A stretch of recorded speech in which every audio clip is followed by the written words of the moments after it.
Graça e paz para você que está vendo esse vídeo aí. Não importa nem o dia, nem a hora, nem o local onde você esteja. Que você tenha mais e mais a misericórdia, a paz e o amor de Deus.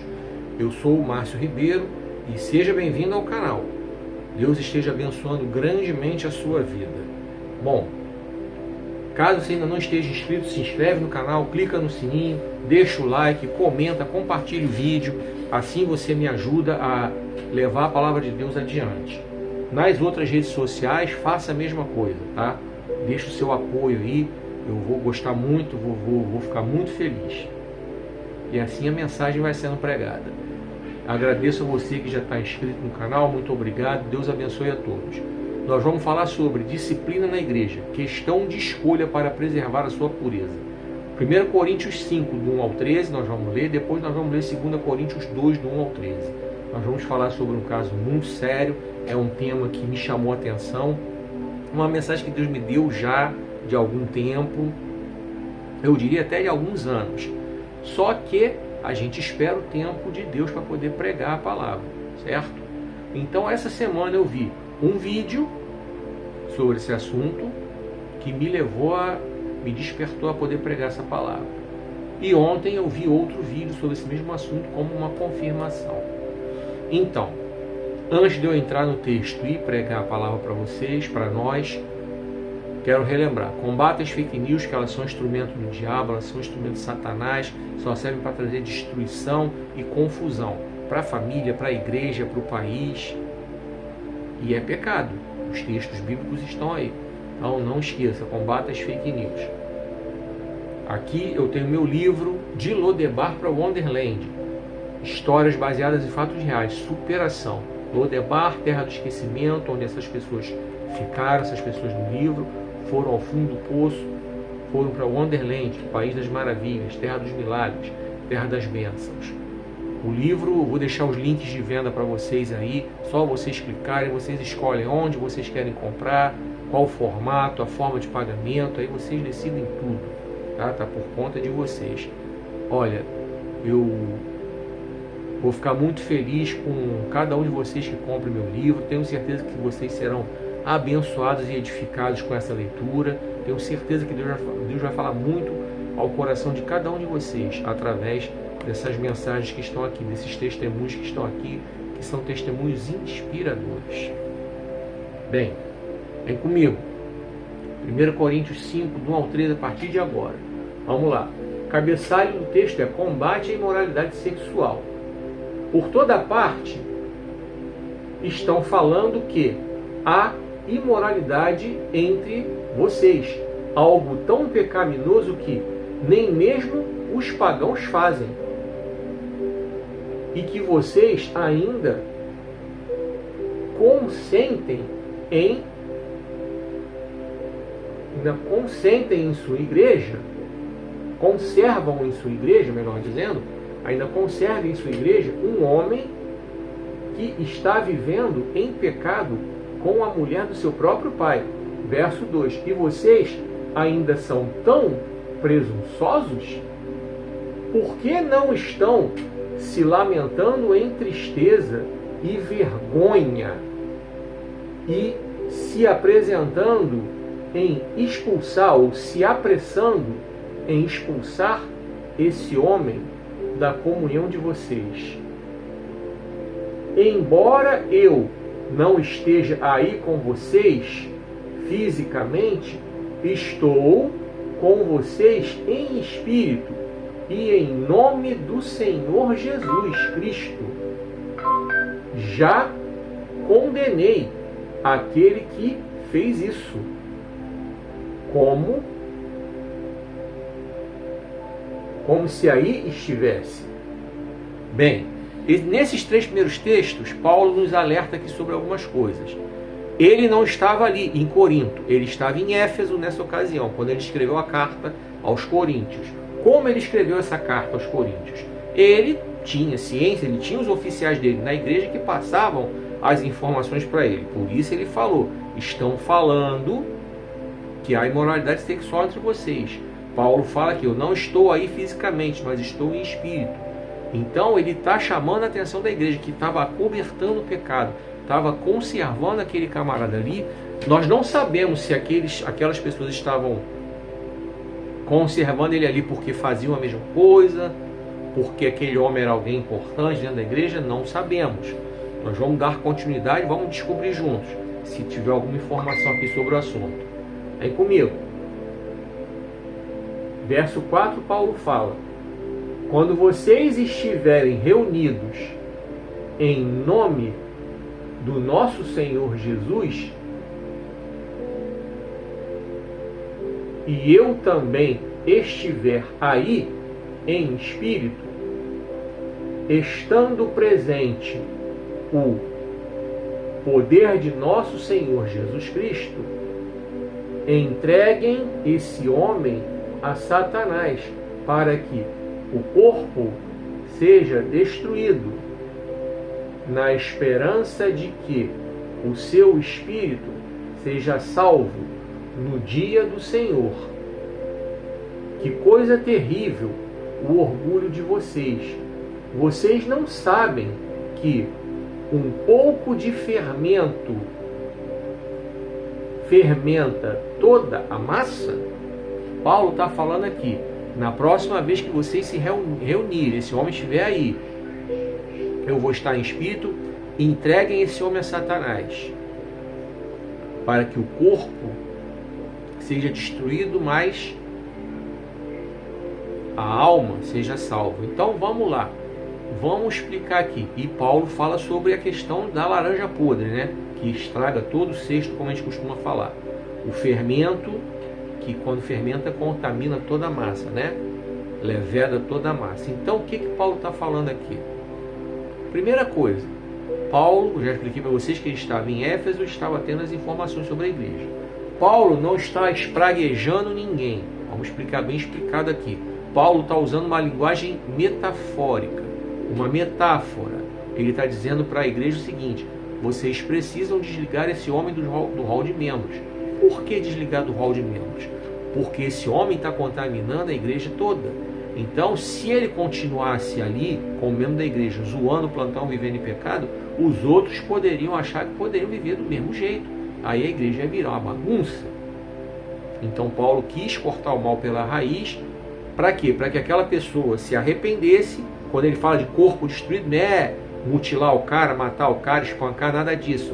É a forma desse camarada cair na real, mortificar o corpo dele para não ficar mais fazendo isso com a madrasta dele, para que ele pudesse alcançar a salvação.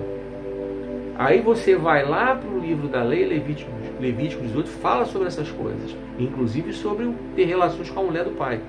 Fala lá, tá? Vem comigo. Olha o verso 7.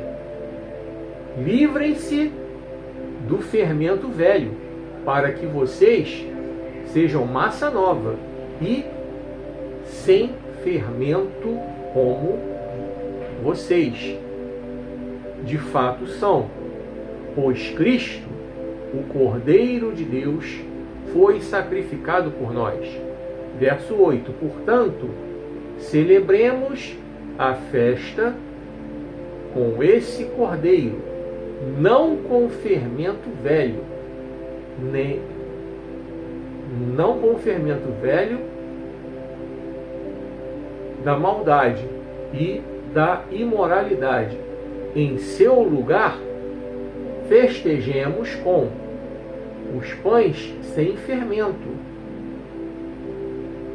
com o pão puro de honra, da sinceridade e da verdade. Verso 9. Quando lhes escrevi por carta, pedi que vocês não se misturassem com pessoas imorais. Paulo aqui está chamando a atenção da igreja. Vocês sabem que a igreja de Corinto era uma igreja, embora tivesse todos os dons, os 9 dons, ela era uma igreja extremamente problemática. Paulo escreveu 2 cartas para essa igreja com orientações muito fortes. Paulo tinha uma preocupação muito grande com a imoralidade sexual. Ele aponta isso no capítulo 5, no capítulo 6. vocês continuarem a ler, ele vai tocar no assunto da imoralidade sexual, da prostituição. Quem se prostitui peca contra o próprio corpo, coisa e tal. Capítulo 7, ele dá uma aula sobre casamento. Dali é uma aula sobre casamento. Ele responde a tudo que é dúvida que as pessoas têm sobre o casamento. É muito forte. Então Paulo tinha esse cuidado. Ele não queria que essas pessoas vivessem imoralidade sexual. Ele está falando, eu não quero que vocês se misturem com pessoas imorais. E isso se aplica perfeitamente ao dia de hoje. Nós vamos então continuar essa mensagem. Vocês vão entender onde é que eu quero chegar. Vamos lá. Verso 10. Porém, quando eu disse isso, não estava falando de descrentes que vivem em pecados sexuais ou são trapaceiros, gananciosos, ou ladrões, ou adoradores de ídolos. Por quê? Se assim fosse, vocês precisariam sair deste mundo. Então Paulo não está mandando eles deixar de falar com os descrentes que fazem essas coisas, não. Tá? Vamos esclarecer isso aí. Verso 11. O que eu queria dizer era que vocês não devem fazer companhia a ninguém que se diz irmão em Cristo, porém está envolvido em pecados sexuais ou é ganancioso, ou adora ídolos, ou é um bêbado, ou um ladrão. Nem ao menos comam com alguém assim. Interessante que João fala isso também na segunda carta ao João. Se alguém vem ter com vocês e não traz a doutrina de Cristo, não o receba em casa e nem o saúde, pois quem o saúda é cúmplice nas suas obras malignas. Tá? Vou colocar uns textos bíblicos aí nos comentários sobre o assunto. Verso 12. Não é da nossa responsabilidade julgar os de fora da igreja, mas não há dúvida de que é nossa obrigação julgar e tratar com rigor aqueles que são membros da igreja e estão pecando nessas coisas. Verso 13. Só Deus é o juiz daqueles que estão de fora. Expulsem do meio de vocês esse homem imoral. Bem, Paulo, quando nos chama a atenção sobre essa questão da disciplina, de tomar essa decisão de expulsar esse homem imoral, nós lemos o texto que ele recebeu a informação de que havia esse fato de imoralidade sexual dentro da igreja, uma coisa grave, um homem mantendo relações com a própria madrasta, embora não sendo mãe biológica dele, em tese é como se fosse, porque ela é casada com o pai dele. Então isso é absolutamente repugnante aos olhos do Senhor. Paulo orientou a igreja nesse sentido. Tá? E isso provavelmente já estava contaminando a igreja. Por quê? Se tem uma laranja podre, a gente sabe que a laranja podre, ela estraga o cesto todo. Paulo fala de quê? Do levedo, fala do fermento. Se você tem esse fermento aí, fermento velho, ele vai contaminar a massa toda. Então ele fala para remover o fermento velho. Ou seja, esse homem cheio de pecado que estava contaminando a igreja como um todo. Entendeu? Mas quando Paulo fala de entregar a Satanás, não é para matar, não é para bater, não é para espancar, não é para castigar. É para que aquele homem entenda a gravidade do que ele fez e tenha como se consertar para poder garantir a sua salvação. Então Paulo, quando fala aos coríntios sobre a questão, inclusive, de a gente não andar com aqueles que se dizem irmãos que praticam essas coisas. E o século XXI tem um bocado desses assim, tá? E Paulo não é o único que fala sobre isso, como eu falei. João também fala sobre isso, tá? Paulo fala lá na frente, ainda no capítulo 15, as más conversações corrompem os bons costumes. Então Paulo estava muito atento a esse tema. Paulo estava muito atento a fazer com que os irmãos da igreja de Corinto tivessem uma vida espiritual abençoada e firme com Cristo, o que não acontecia. Ainda tinha irmãos ali adorando ídolos, ainda tinha irmãos ladrões, gananciosos, tinha essa situação desse pecado aí grave, então tinha muita coisa errada. Paulo relembra como é que era a ceia, isso é na primeira carta aos Coríntios. Paulo relembrou o que Jesus ensinou, a gente lê esse texto todo domingo de ceia, tudo que é igreja. Então, é uma coisa que foi na igreja de Corinto que Paulo implementou o véu, foi só lá, que era porque as mulheres santas criticavam aquelas da cabeça raspada que se convertiam, que eram prostitutas cultuais. Então Paulo, através da pregação do Evangelho, alcançou essas vidas para Jesus. Algumas dessas vidas se converteram, começaram a fazer parte da igreja de Corinto. E como ainda o cabelo não nasce imediatamente, então ficava aquela falação dentro da igreja. E Paulo mandou todas as mulheres usarem o véu para acabar com o assunto. Então Paulo tinha essa preocupação de, mesmo ele de longe, lá em Éfeso, evangelizando a cidade, instalando uma igreja lá, mesmo nessas condições, Paulo estava de longe pastoreando a igreja de Corinto, sendo informado sobre o que estava acontecendo lá. Então o desligamento aqui, ele é uma coisa terapêutica, meio que para aquele camarada acordar para cuspir, vamos dizer assim, né, como a gente costuma dizer, e para a igreja também se ligar, que não é para ficar cobertando o pecado. Agora eu quero falar uma coisa aqui para os irmãos, sobre os vídeos que eu vi. O primeiro vídeo que eu vi, um pastor conhecido, ele é deputado, é bolsonarista, e ele contou uma experiência dele, que ele, na juventude dele, ele viu duas jovens da mocidade junto com ele, ele soube, ouviu falar que elas estavam frequentando um negócio de baile.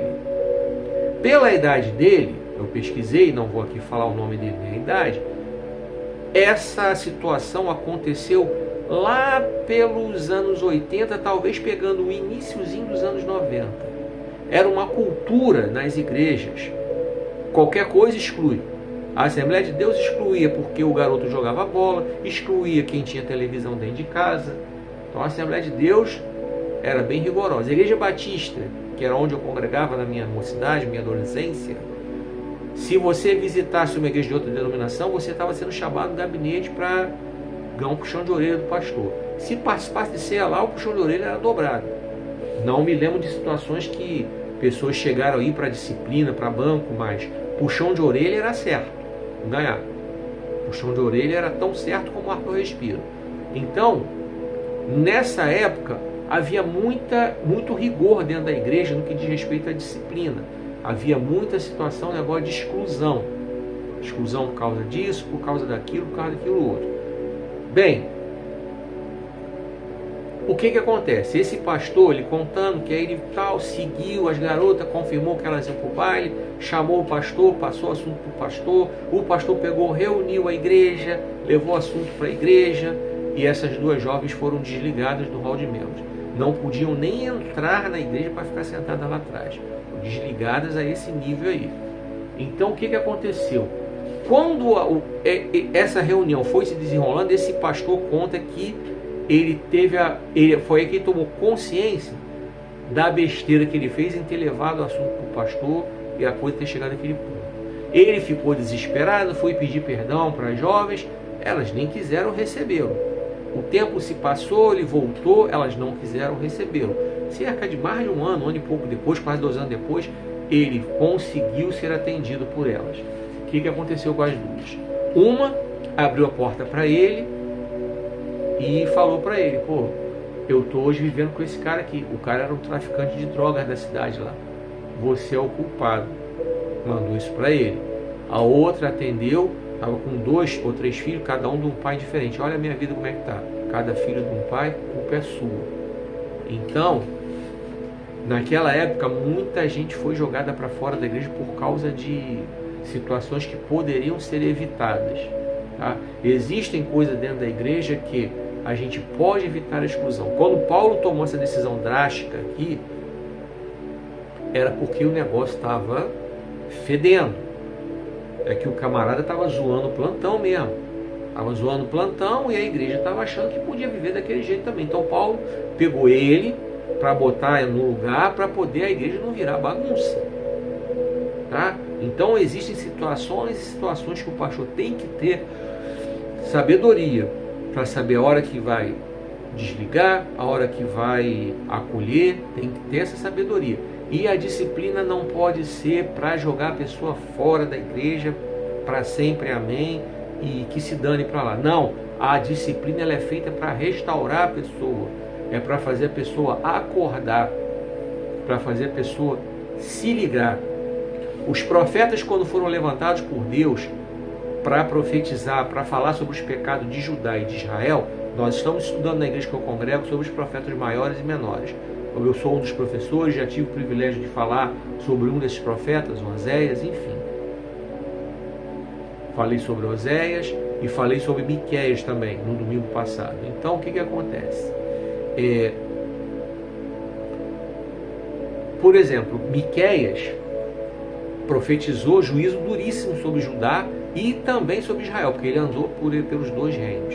Mas ele profetizou restauração, que haveria restauração se houvesse arrependimento. Então a disciplina tem que ser nesse contexto aí.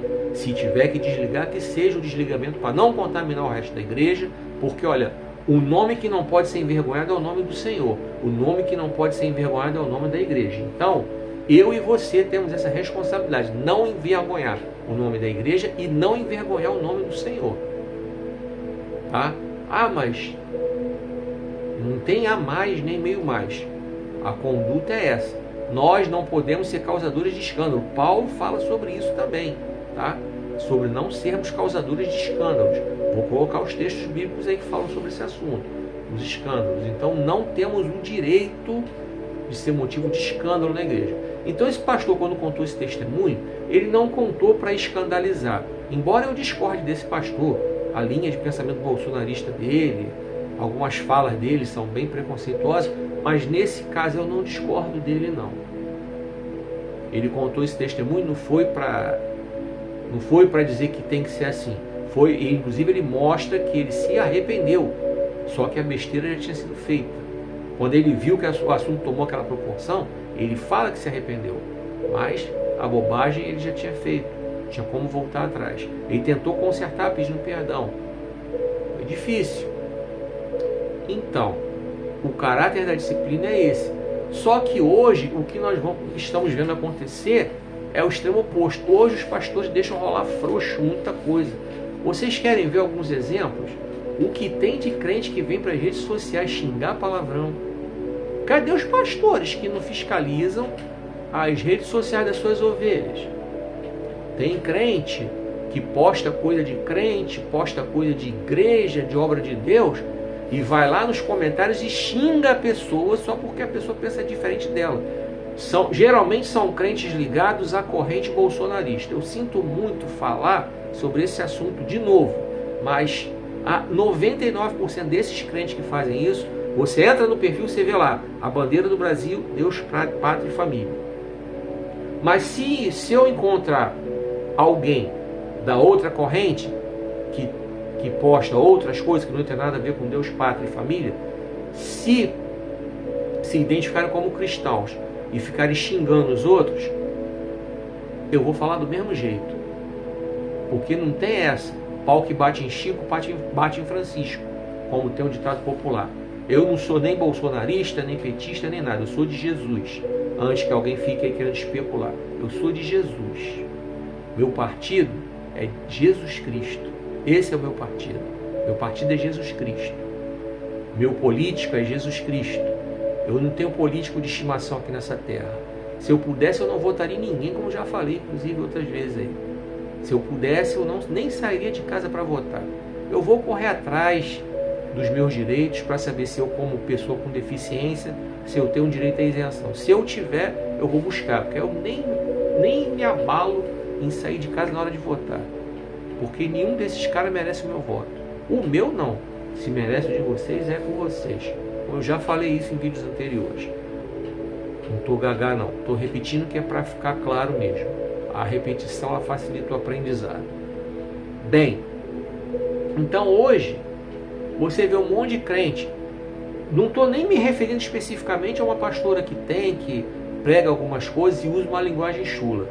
A mensagem se perde por causa da linguagem chula que ela usa, mas o conteúdo da mensagem em si é bastante pertinente. Mas eu não estou me referindo especificamente a ela, não. Como eu disse, eu estou me referindo aos crentes que não sabem discordar. Você tem todo o direito de discordar de mim. Pode comentar se quiser. Eu não bloqueio o comentário, não. Eu só bloqueio o comentário. E a pessoa, se a pessoa está tentando me xingar, de me ofender. Teve essa semana numa rede social em que eu fui comentar uma situação. O cara entrou numa de me ofender. Ou melhor, ele tentou me ofender me chamando de velho. Não sei o que, me mandou cala a boca, velho, não sei o que. Eu peguei e respondi, bom, eu estou quase na terceira idade. Ainda não cheguei na terceira idade. Graças a Deus que eu estou aqui. Não me senti ofendido e mandou me olhar no espelho. Falei, já olhei e gostei do que eu vi. Porque eu não sou um bolsonarista. Porque eu entrei no perfil dele e eu vi que o cara era um bolsonarista. Então eu me olhei no espelho e eu gostei do que eu vi. Eu não sou bolsonarista, eu sou de Jesus. Eu respondi para ele. Ele achou que ele estava me ofendendo, me chamando de velho. Ó, discordar de mim, tá tranquilo, não tem problema nenhum. Isso aí não me abala, não. Discordar, mas discorda sem ofender. Eu não estou te ofendendo, não estou te xingando. Eu não estou te xingando. Eu estou pregando a palavra de Deus. Eu estou aqui pregando a palavra de Deus. Não estou xingando ninguém, não estou ofendendo ninguém. Não estou usando expressão chula, de baixo calão. Eu tento tomar muito cuidado com isso. Tá? Até porque eu fui criado num ambiente que, embora não fosse um ambiente evangélico, era um ambiente no qual a gente tinha uma formação religiosa, uma formação moral. Minha mãe não suportava palavrão. Então eu não tenho nem hábito de ficar falando palavrão. Minha mãe não gostava. Se ela escutasse, era bronca, castigo ou surra. Depende muito do humor dela. Bronca, castigo ou surra. Mas não gostava de palavrão. A minha avó, mãe do meu pai, também não suportava palavrão. Então, nós não fomos criados nesse ambiente de ficar falando, eu e meus primos, coisa e tal. Não fomos criados, meu irmão. Não fomos criados nesse ambiente de ficar com a boca suja. De ter a boca suja falando palavrão o tempo todo. Porque nós fomos acostumados. Se alguma delas escutasse um palavrão, ferrou. Uma vez eu perdi a linha, um trote no telefone fixo de casa, eu não vi minha mãe, falei tudo que era palavrão para a pessoa que estava fazendo trote. A bronca que eu tomei, vou falar uma coisa para você, se minha mãe tivesse me batido, acho que ia doer menos. A bronca que eu tomei serviu para cair a ficha. Se eu tivesse ganhado uma surra, talvez até doesse menos do que o esculacho que eu ganhei da minha mãe, por causa dos palavrões que eu falei. Bom, mas enfim, então a gente tem educação, a gente presta atenção nessas coisas. Então, e por onde andam os pastores que não fazem isso? Antes que você, como crente, diga, mas o pastor não pode fazer isso, não. Pode e deve. Eu não sou pastor, então posso falar à vontade, eu sou diácono, mas se eu fosse pastor, eu faria isso. Você sabe por quê, meu querido, minha querida? Eu vou te falar, antes de você querer discordar de mim, eu vou te dar um argumento aqui. Você tem que aprender a se comportar nas redes sociais. Muita gente não é contratada para trabalhar porque muita empresa, na hora que ela pega o teu currículo, meu querido, ela faz a triagem do currículo. Eu tenho um vídeo aí de gestão de carreira falando só sobre isso. E em breve eu vou lançar um livro falando sobre gestão de carreira. Eu vou falar de rede social lá. Eu tenho um vídeo aí falando, tá? De redes sociais. Como é que você pode usar, como é que você deve usar como cristão. Então vamos lá. O cara recebe o seu currículo, ele olha, vê se o currículo está direitinho. Se tiver erro de português, já joga fora. Erro de português, formato desatualizado, enfim. Ele nem olha, tá? Joga fora, sexto arquivo. Mas, os currículos que sobram, ele passa um pente fino nas redes sociais. Ele quer ver o que você posta, o que você curte, o que você comenta, o que você compartilha, quem você segue, quais são seus amigos no Facebook. Então o empregador, ele muitas vezes nem contrata quando ele faz essa triagem aí. Outros empregadores, eles têm lá o empregado lá, eles muitas vezes não promovem o cara por causa da rede social ou até demitem. Tem gente que já foi demitida por causa das coisas que posta em rede social, tá? Então, muito cuidado, muito cuidado. Então, você se acostume a usar bem as suas redes sociais, tá? Porque se os pastores resolverem fazer isso, vai dar ruim para muito crente. Vai ter muito crente que vai sentar no banquinho, ficar em disciplina, porque está pisando a bola. Que não é essa conduta. A gente tem que ser exemplo. A Bíblia diz que a nossa vida é uma carta para ser aberta. Nós estamos rodeados por uma nuvem tão grande de testemunhos. A Bíblia também fala sobre isso. Então nós temos a obrigação de dar bom testemunho. É nossa obrigação dar bom testemunho. Em Antioquia, os discípulos foram pela primeira vez chamados cristãos. Atos 11, 26, a última parte. Aí você compara. Jesus por acaso xingava aqueles que se opunham a ele? Ele xingava, usava a palavra chula? Não usava não. Não usava mesmo. Então, que cristão é você que fica se portando desse jeito nas redes sociais? E cadê os pastores? Aí vocês vão dizer, mas tem um montão de pastor que faz isso também. Tem que ser colocado em disciplina também. Mas é o pastor presidente da igreja. Tem que ter alguém acima dele, uma convenção que coloque esse cara em disciplina. Tem que ter. Mas não tem. Aí, meu irmão, aí o tratamento é direto com o Todo-Poderoso. Aí vai dar ruim para esse pastor. Aí, se não tem ninguém acima dele, hierarquicamente dentro da igreja, principalmente essas igrejas grandes aí, sabe? Que o cara é o maioral, não tem ninguém acima dele, não tem nenhum conselho que vá de repente puni-lo ou discipliná-lo. Não tem. Não vou citar o nome desses pastores, mas vocês já sabem a quem eu me refiro. Os mais famosos aí, os midiáticos. Tem um aí que é desbocado pra caramba. Tá doido para ter um encontro com o Xandão. Tá doidinho para ter um encontro com o Xandão e ficar hospedado na Papuda junto com os outros lá. Porque uma coisa é discordar das atitudes do Alexandre de Moraes. Outra coisa é xingar o cara de canalha. É um pastor. Outra coisa é xingar o cara de canalha, xingar o cara de safado. Como é que pode o pastor fazer isso? Então é um sinal que, se por um lado, nos antigamente, como o exemplo que eu dei, desse pastor que contou esse testemunho dele, as pessoas eram disciplinadas por qualquer coisa, hoje virou uma bagunça. O pessoal faz o que quer dentro da igreja. Tem irmã que vai quase pelada para a igreja. Eu já fui pregar a igreja que a irmã estava quase pelada. Mas não é só a irmã não, não é só... E não são todas também não. Graças a Deus é uma minoria insignificante. Não que elas sejam insignificantes, mas pela quantidade. A grande maioria das mulheres de Deus, as mulheres que são cristãs, se vestem corretamente, se vestem sobriamente. A igreja que eu congrego eu nunca vi. Não estou defendendo aqui a igreja que eu congrego não, mas eu nunca vi nenhuma piricrente lá. Nunca vi. Eu conheço não somente a matriz, mas filiais. Já preguei em 2 filiais nessa igreja. Nunca vi. Nunca vi nenhuma piricrente lá. As irmãs são bem sóbrias, são bem conscientes do seu procedimento, na forma de se vestir. E nunca vi nenhum homem também pisando na bola nesse aspecto, não. Mas tem igreja também que não é só mulher, não. Homem também. Entendeu? As calças justinha, marcando tudo. Enfim. Então, que tem muita gente que só dá pancada na mulher. É a mulher que exagera. Mas não é só a mulher não, como eu falei. É uma quantidade pequena, insignificante. Tá? Mas tem. Porque não toma um puxão de orelha. Tem gente que abusa. Tem gente que abusa de muita coisa errada. Usou o plantão dentro da igreja e ninguém toma providência. Eu dei o exemplo aí das redes sociais. Agora vamos lá, falei que a disciplina é para restaurar, né? Vamos lá. 2 Coríntios capítulo 2. Paulo falando: por isso resolvi não deixá-los tristes com outra visita dolorosa. Porque se eu os entristecer, quem é que vai me alegrar?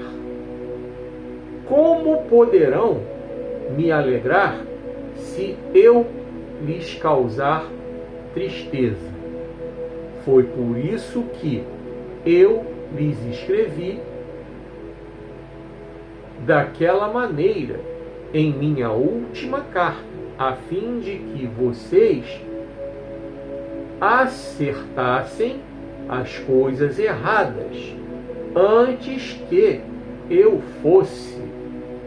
Então, quando eu for, não serei entristecido, justamente por aqueles que compartilharam da minha alegria.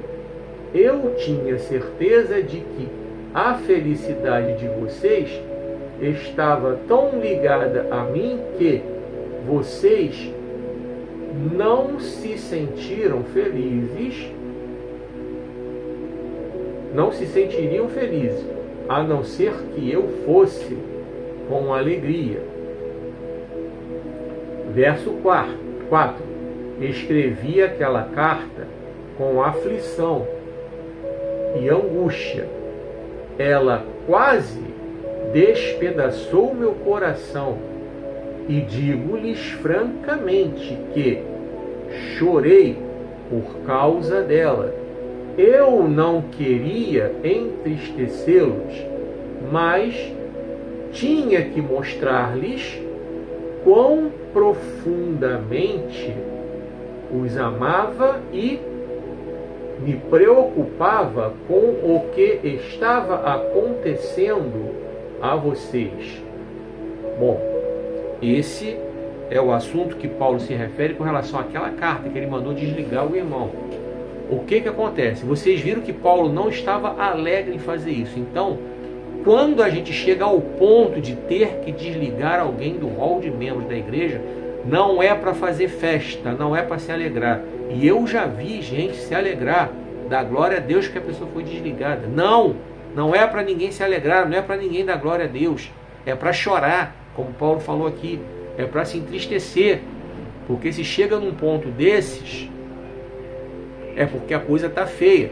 Mas Paulo teve que fazer para poder botar a igreja nos eixos.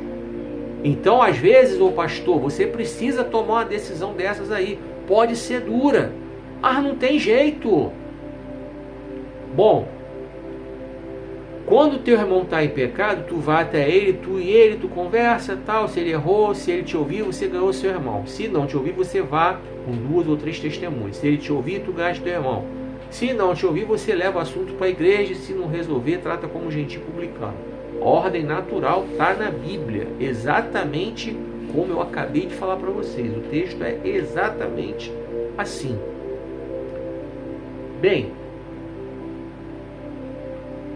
quando a coisa toma um rumo de que está envergonhando o nome da igreja, está envergonhando o nome do Senhor, aí a atitude teve que ser, Paulo teve que usar uma atitude mais radical. Vamos lembrar de Davi, homem segundo o coração de Deus, mas cometeu aquele combo de pecados com a Batseba, e o profeta foi usado por Deus para advertir Davi. Deus mandou o profeta ir lá. Beleza, Deus perdoou, ok. Só que o que Deus disse para Davi? Não está escrito na Bíblia, mas vamos colocar aqui. Vamos contextualizar, vamos usar uma metáfora, né? Vamos usar assim. Deus falou para Davi, olha só, eu vou te perdoar. Beleza, você é um homem segundo meu coração, você sempre se portou corretamente, você cometeu um pecado. Vou te perdoar, só que eu não posso admitir que o meu nome seja envergonhado. E naquela época você não tinha igreja como você tem hoje. Hoje, com certeza, Deus não acrescenta. Não vou permitir que a minha igreja seja envergonhada. Não é a igreja de denominação a qual eu me refiro. Corpo de Cristo. Por causa desses cristãos que dão mau testemunho e xingam os outros, tem uma menina que fala nas redes sociais, ela é da Umbanda, do Candomblé. Mas eu percebi que ela conhece a palavra de Deus. Eu não sei se ela já foi crente em algum momento da vida dela, ou se na família dela tem um monte de crente, eu não sei, mas ela dá a entender que ela tem um certo conhecimento da palavra de Deus. Ela fala muito, inclusive, o nome de Deus. Ela não fica necessariamente pregando a religião dela, não. Mas ela já falou que ela tem a religião dela. Ela é da Umbanda ou do Candomblé, não sei dizer. Mas essa menina fica escandalizadíssima com os crentes. Eu até já mandei para ela uma vez. Falei, pô, beleza, o que você está falando está até correto, mas não generaliza. Não são todos os crentes assim. E eu coloquei, eu não sou assim. Eu não sou assim. Eu não entro para ficar xingando a pessoa que pensa diferente de mim. Eu não entro, nunca entrei. Não tenho por que entrar para ficar xingando quem pensa diferente de mim. Pensa diferente de mim? Normalmente eu nem comento. Normalmente eu até evito comentar, porque a internet está cheia de gente intolerante que não sabe se comportar, não tem educação. Olha o reality show aí, ó, esse reality show aí. Qualquer um deles, é tudo a mesma porcaria. Tanto o Big Brother quanto a Fazenda. Olha a linguagem chula que essa gente usa. E isso entra pela casa da gente. Da gente não, porque eu não vejo. Com certeza não é por demagogia. Não perco meu tempo. Eu tenho coisa mais importante para fazer do que ficar vendo a vida dos outros. E ainda mais em reality show. Ninguém merece. Mas quem gosta, cada um com o seu gosto. Eu tenho coisa mais importante para fazer, mais edificante para ver. Eu, Márcio Ribeiro, tenho muita coisa muito mais importante e edificante para ver do que ficar vendo reality show. Mas o pouco que eu vejo que tá assim, fragmentado pelas redes sociais é uma linguagem chula, é uma linguagem vulgar. E tem crente que usa esse tipo de linguagem aí, tá? Chula, vulgar, para poder ficar debatendo com as pessoas, xingando as pessoas, amaldiçoando as pessoas. Quem é que autorizou a gente para amaldiçoar os outros? Essa jovem mesmo aí que é da Umbanda, do Candomblé. Você quer ganhar ela para Jesus como? Xingando a garota, amaldiçoando a garota, entrando lá no privado da garota para xingar, para agredir. Quer ganhar ela para Jesus como? Primeiro que não é você debatendo com ela religião com religião que você vai ganhar para Jesus. Segundo que não é você que vai ganhar e nem sou eu. É o Espírito Santo que convence o homem do pecado, da justiça e do juízo. Toda hora eu falo isso aqui. Então, existem situações que nós somos chamados simplesmente a orar. A minha posição todo mundo sabe. Eu prego nas redes sociais, todo mundo conhece minha posição. Todo mundo sabe que eu prego a palavra de Deus aqui. Eu não fui chamado para alisar a cabeça de ninguém. Eu não fui chamado para ser coach na vida de ninguém. E você tem o direito de não gostar, ó. Passe o vídeo. Simples. Não está gostando do que eu estou falando? Passa o vídeo. Não precisa xingar, ofender. Passa o vídeo. Gostou? Fica aqui. Amém. Glória a Deus. Então, disciplina, eu falei para vocês que ela é feita para restaurar, né? E vocês viram que eu li aqui para vocês, comecei a ler a segunda carta aos Coríntios. Paulo não estava alegre, feliz em estar fazendo aquilo ali. Ele fala isso aqui bem claro. Ele não estava feliz em estar excluindo alguém. Com certeza, se um pastor chega num ponto desse, é triste. Eu congreguei 30 anos numa igreja batista. Na igreja batista você só tem diácono e pastor como oficial. Então eu fiquei triste quando numa situação lá uma pessoa teve que ser desligada. Eu fiquei triste. Teve uma situação que eu ainda evitei. Argumentei com o pastor, evitei. O pastor queria excluir a pessoa. Eu falei, não pastor, não precisa excluir. Esse irmão aí, a gente pode chamar ele aqui no gabinete e dar um belo puxão de orelha nele, por hora. Os diáconos concordaram comigo, o pastor aceitou a minha ideia e chamamos a pessoa. A pessoa ganhou um puxão de orelha merecido, bem duro, inclusive. Tempos depois a pessoa fez a mesma coisa, não se emendou. Aí não teve jeito, não se emendou. O pastor virou para mim, ó Márcio, não tem jeito. Eu era o presidente dos diáconos. Por isso que o pastor tinha essa linha direta comigo. Márcio, não tem jeito. Pastor, não tem jeito. Mas eu não fiquei alegre de ver o irmão ser desligado. Não fiquei alegre. Não fiquei alegre. Não tem por que ficar alegre. Agora vamos ler aqui. Vamos continuar. Perdoando o pecador. Cabeçalho. Verso 5. Estou em 2 Coríntios 2. Lembrem-se de que o homem acerca do qual escrevi, aquele que causou todo aquele transtorno, não me causou tanta tristeza quanto a vocês. Não quero ser mais severo com ele do que devo. O Paulo está alertando aqui, ó. É a medida certa, já foi desligado, já está sendo tratado. Não estou me entristecendo. Vocês, eu sei que também se entristeceram. Então ele deixou aqui claro que a igreja de Corinto tomou aquela atitude, mas não fez com alegria. Tá? Eu li isso aqui para você, ainda agora. Verso 6. Ele já foi suficientemente castigado com a reprovação da maioria de vocês. Essa foi a disciplina que marcou esse homem. Quando ele entendeu que a igreja não estava aprovando, por isso a igreja fez o desligamento, por isso que Paulo mandou a igreja fazer o desligamento, esse homem entendeu, caramba, não estou fazendo a coisa certa. Verso 7. Agora é o momento de perdoá-lo e confortá-lo. Caso contrário, ele poderá ficar excessivamente desanimado. Então agora Paulo alerta a igreja, é o momento de ir lá abraçar, confortar, trazer de volta. E cadê a igreja de hoje que exclui e não traz de volta? A pessoa se afasta e a igreja não vai trazer de volta. Cadê? Tem muita igreja que na teoria tem um grupo, nome bonito, gosto muito, Grupo Resgate. E esse grupo está resgatando quem? Sua igreja aí, Grupo Resgate. Está resgatando quem? Eu conheço uma pessoa, um amigo meu, passou um problema seríssimo aí no casamento dele. A esposa dele não teve muita sabedoria, não pediu orientação a Deus para saber se deveria levar o assunto adiante ou não. Não pediu sabedoria a Deus, levou para a pastora. A pastora, mais sem sabedoria ainda, com a língua que não cabe dentro da boca, fofoqueira, passou o assunto todo para tudo que é irmã.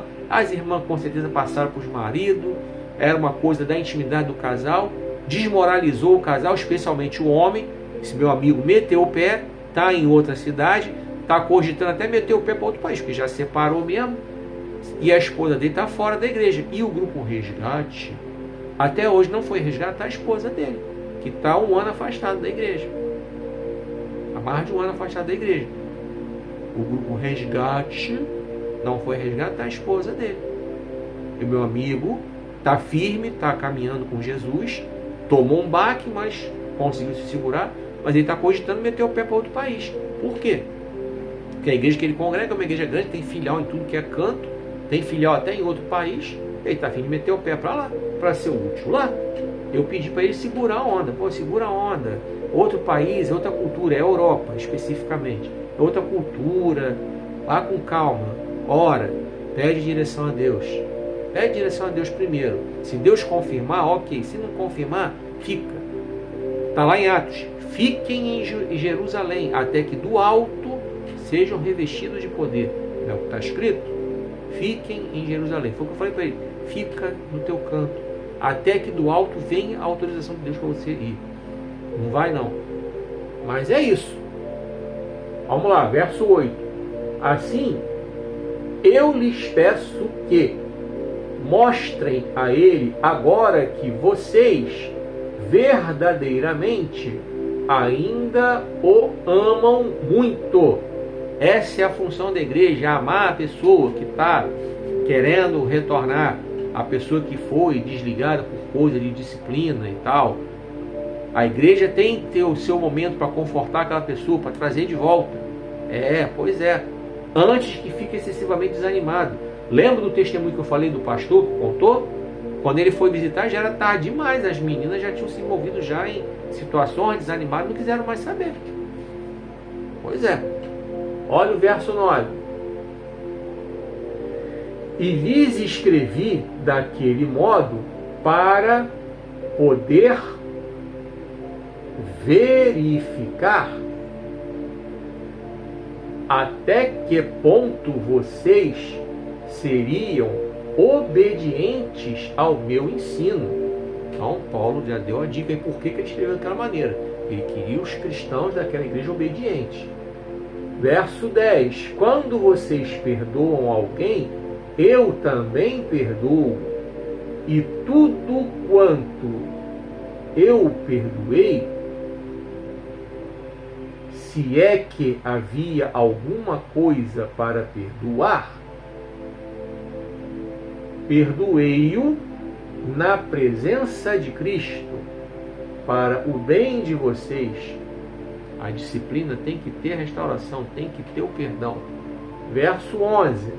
A fim de que Satanás, com a sua astúcia, não obtivesse vantagens sobre nós, pois conhecemos bem tudo o que ele está procurando fazer. Em algumas versões esse texto ele diz: nós não desconhecemos os ardis de Satanás. Então, quando Paulo fala aqui sobre essa questão do perdão, da restauração, de trazer de volta, é para Satanás não causar contenda dentro da igreja, para Satanás não fazer bagunça dentro da igreja. Então, quando ele faz isso, ele mata as oportunidades que Satanás teria para poder trazer contenda para a igreja, trazer bagunça para a igreja. Ele fecha as brechas, é o que ele está dizendo aqui, na linguagem que a gente costuma falar hoje aqui, entendeu? Porque ele sabe do que Satanás é capaz de fazer, tá? É o que ele fala. Vamos lá. No verso 12 tem um cabeçalho aqui separando.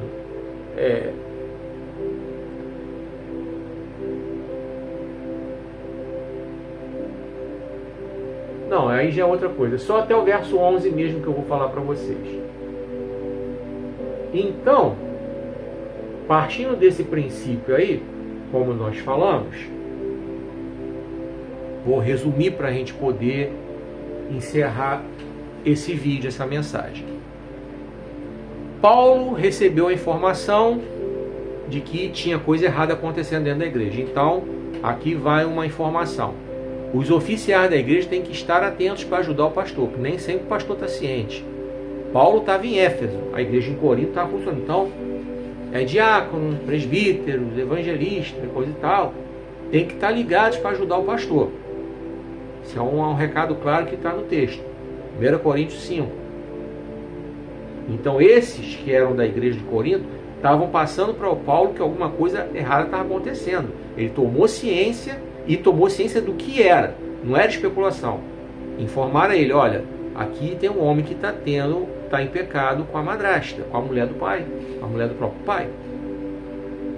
Chamaram e desligaram. Por quê? Porque a igreja estava sabendo, a igreja estava deixando rolar, e tinha outros também cometendo pecado também. Então a igreja, antes que a igreja virasse uma bagunça, Paulo, peraí, vamos desligar, para não contaminar. Mas nós lemos o texto que Paulo não estava alegre em fazer isso. Nós lemos aqui, Paulo não estava alegre em escrever uma carta dura daquela. Ele fala que ele chorou ao escrever aquela carta. Ele acabou entristecendo a igreja quando a igreja teve que desligar aquele homem. Ele fez com que a igreja entendesse que não é para ninguém se alegrar com a queda de alguém. Paulo, inclusive, fala aos romanos: alegrem-se com os que se alegram, chorem com os que choram. Não é? Pois é. Não é para ninguém dar glória a Deus porque alguém foi desligado da igreja, não. Não, é para chorar. É para chorar, porque se chegou a esse ponto, é que algo grave está acontecendo. E é para fazer um autoexame também. A igreja fazer um autoexame. Tá? Nós falamos aqui sobre os exageros de antigamente, década de 70, 80, um pouquinho da década de 90, e a permissividade dos dias atuais. Nós falamos sobre isso aqui. Tá? Hoje ninguém quer disciplinar porque acha que vai processar, que vai não sei o que. Não. Tem que exercer. E pastores têm que tomar conta das ovelhas, têm que entrar nas redes sociais das ovelhas. Tem sim. Tem que saber o que as ovelhas postam. Curtem, comentam, compartilham. Tem que fazer sim, porque senão, que é o que a gente vê aí, um monte de crente na rede social dando mau testemunho, envergonhando o evangelho, atrapalhando a obra de Deus seguir. Tem muita gente que tomou ranço de crente por causa disso. Por causa desses comentários, essas palavras duras, chulas. E isso não é perseguição por causa da justiça não, tá? Não vem com essa não. Não vem querer se comparar aos profetas de antigamente não. Primeiro que os profetas de antigamente foram chamados por Deus. Você coloca certas coisas nas redes sociais para ganhar engajamento, para ganhar visualização. Não é porque Deus mandou não. Ou porque Deus chamou não. Tá? E os profetas, quando denunciaram o pecado, todos os que denunciaram o pecado, eles apontaram para a restauração também, tá? Ezequiel denunciou pecados, mas apontou para a restauração se houvesse arrependimento. Miqueias também falou, Isaías também falou. Praticamente todos os profetas que foram chamados para denunciar pecado, eles denunciaram. Eles não tiveram a menor vergonha. Eles foram para a linha de frente e encararam e denunciaram pecados. Denunciaram. Mas eles também apontaram, ó, tem restauração para você, desde que tenha arrependimento. Se tiver arrependimento, vai ter restauração. Todos apontaram para a mesma coisa. É só você conferir na sua Bíblia. É só você estudar a escola, só você ir para a escola dominical e estudar. É só você estudar a Bíblia que você vai ver o que eu estou falando. Então essa galera que está nas redes sociais aí denunciando o pecado, na verdade não estão denunciando o pecado, só estão apontando o pecado. Primeiro que Deus nos chamou, porque vocês não apontam nenhum caminho para a restauração de ninguém. Eu estou apontando aqui. Eu estou falando do que está errado, mas eu estou apontando o caminho para a restauração. Para a restauração. Se houver arrependimento, se houver conserto, estou apontando para você. Se você aprender na palavra de Deus como você deve se comportar, você vai alcançar a restauração. Se você se arrepender das coisas erradas que você está fazendo, você vai alcançar a restauração. Se você se arrepender e confessar, a Bíblia diz que quem confessa os seus pecados e os abandona alcança a misericórdia. Provérbios 28:13. Está escrito lá. Quem encobre não prospera, quem confessa e abandona alcança a misericórdia. Bom, só até aqui foi o que o Senhor ministrou ao meu coração. E o tema é disciplina na igreja, questão de escolha para preservar a sua pureza. Muito obrigado porque você ficou até aqui. Muito obrigado pela sua atenção. De Lodebar para Wonderland. Eu não vou dizer que é meu filho, porque eu tenho 2 filhos adultos, são bênçãos na minha vida. Mas esse livro aqui me deixa muito feliz, porque eu posso compartilhar com vocês histórias reais de pessoas que saíram da terra do esquecimento e foram para a terra dos milagres. Pessoas que deram a volta por cima. Acabamos de falar aqui sobre esse homem que caiu. Quem aqui está sujeito? Quem é aqui que está imune a pecar? Eu não estou. Você está? Se você está imune a pecar, se você está imune a cometer pecado, bota a receita aí no comentário. Eu vou seguir. Vou seguir tua receita igualzinho. Bota aí no comentário, hein? Se você me garante que você não peca, não erra, nunca pecou, nunca errou e nunca vai errar, nunca vai pecar, bota aí no comentário. Bota a tua receita aí que eu vou querer seguir. Porque eu erro, eu peco, eu falho, eu tenho que todo dia vigiar. Eu tenho que todo dia matar um leão. Eu sei qual é o leão que eu tenho que matar. Você sabe qual é o seu leão que você tem que matar. Uns têm que matar o leão da pornografia, outros têm que matar o do alcoolismo, outros têm que matar o da dependência química, outros têm que matar o leão da mentira, outros têm que matar o leão da fofoca, outros têm que matar o leão da ladroagem, do estelionato, da fraude, a violência, da boca suja. São leões que nós temos que matar. Você sabe qual leão você tem que matar, eu sei qual leão que eu tenho que matar. Então, de Lodebar para Wonderland, pessoas que deram a volta por cima quando abriram o coração para Jesus. Está disponível aí, estou deixando o link para vendas, tá? Os links, né? São 3 links, você escolhe aí onde você vai comprar, o formato que você quer, tá bom? Tá aqui, ó, de Lodebar para Wonderland. Combata as fake news, elas são instrumentos de Satanás, eu falo isso toda hora, Eu vou deixar os textos aí, vou deixar também os sites para vocês consultarem logo de cara a notícia que vocês recebem, para vocês saberem se é fake news ou se é verdadeira, tá bom? Bom, deixa o seu like, comenta, compartilha, clica no sininho, se inscreve no canal se você não tiver inscrito. Se você já tiver inscrito, muito obrigado. Deus abençoe a todos vocês. Muito obrigado que vocês ficaram até aqui. Eu espero você no próximo vídeo. Muito obrigado que você ficou até aqui. Você mesmo. Eu espero você no próximo vídeo. Que o Senhor te abençoe e te guarde, que o Senhor faça resplandecer o seu rosto sobre ti e tenha misericórdia de ti. Que o Senhor sobre ti levante o seu rosto e te dê paz.